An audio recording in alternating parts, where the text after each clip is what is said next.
दोस्तों, मैं हूं सुरेश आपके साथ अपने YouTube चैनल निष्ठा प्रे फॉर ह्यूमैनिटी पर। आओ मानवता के लिए प्रार्थना करें। आज मैं आपके साथ एक कहानी साझा करना चाहता हूं। एक धनी किसान था। उसे विरासत में खूब संपत्ति मिली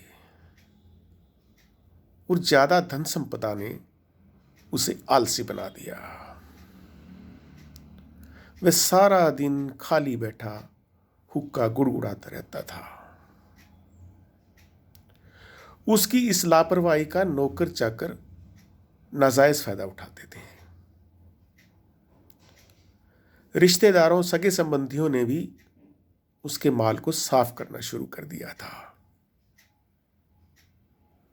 एक दिन उसका पुराना मित्र उसके पास आया। उसने जब यह अराजकता देखी तो उसे सहन नहीं हुआ।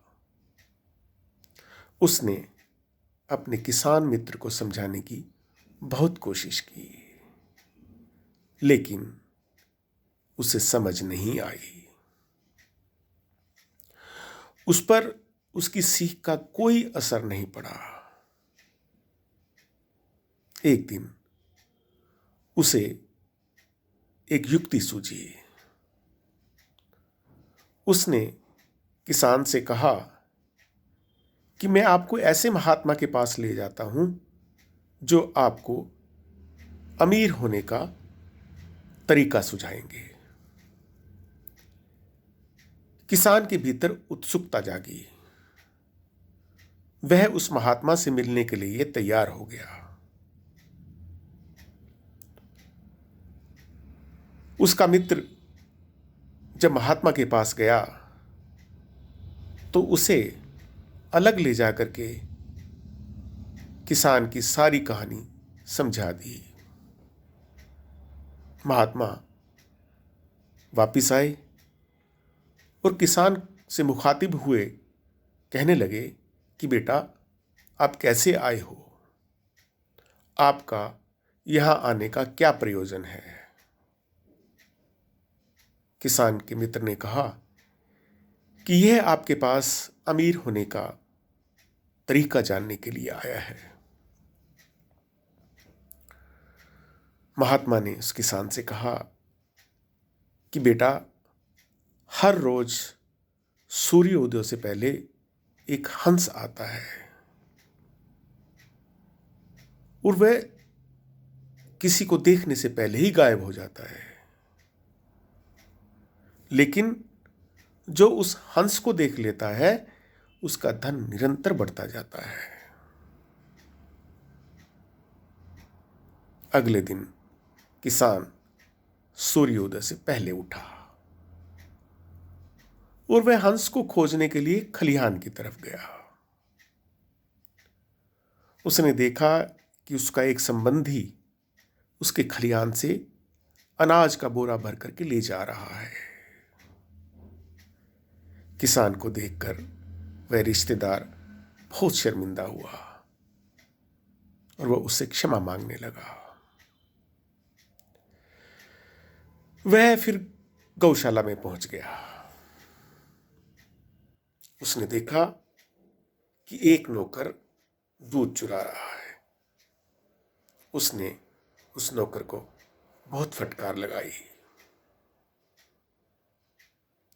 थोड़ा आगे गया तो देखा कि गौशाला में बहुत ही गंदगी है और नौकर सोया हुआ है।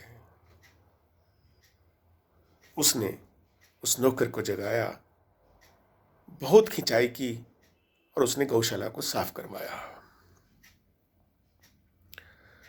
इसके बाद किसान रोज जल्दी उठने लगा। रोज अपने खेत खलिहान की तरफ आता, गौशाला में जाता, सैर करता और इससे उसका स्वास्थ्य भी ठीक रहने लगा। इस प्रकार धन स्वाभाविक रूप से बढ़ने लगा। लेकिन उसे हंस कहीं भी नहीं दिखाई नहीं दिया। एक दिन इस बात की शिकायत करने के लिए मैं महात्मा के पास गया। महात्मा जी, मैं रोज सुबह उठ करके सूर्योदय से पहले अपने खलिहान में पहुंच जाता हूं, लेकिन मुझे हंस कहीं भी दिखाई नहीं देता। मैं इस बात की शिकायत करने के लिए तुम्हारे पास आया हूं। महात्मा ने कहा, बेटा, तुम्हें हंस के दर्शन तो हो गए हैं, परंतु तुम उसे पहचान नहीं पाए। तुमने जो परिश्रम किया उसका फल अब तुम्हें मिल रहा है। मेहनत करोगे तो ये हंस रूपी मेहनत आपको फल देगी। मित्रों, यही आपके हमारे जीवन का सार है। हमें थोड़ा कुछ प्राप्त हो जाता है तो हम सब कुछ भूल जाते हैं, मेहनत करना छोड़ देते हैं और सोचते हैं कि अब तो सब कुछ हमें प्राप्त हो जाएगा। लेकिन हमारे इस आलस्य के कारण वो सब कुछ धीरे धीरे लुप्त होता जाता है। इसलिए आओ परिश्रम करें और अपने हर कार्य को मेहनत, लगन, ईमानदारी से करें। दोस्तों, मेरी ये कहानी आपको कैसी लगी? आप कमेंट बॉक्स में अपने कमेंट्स ज़रूर लिखिएगा और मेरी इस वीडियो को शेयर भी ज़रूर करिएगा और मेरे इस YouTube चैनल निष्ठा प्रे फॉर ह्यूमैनिटी को सब्सक्राइब भी अवश्य करें।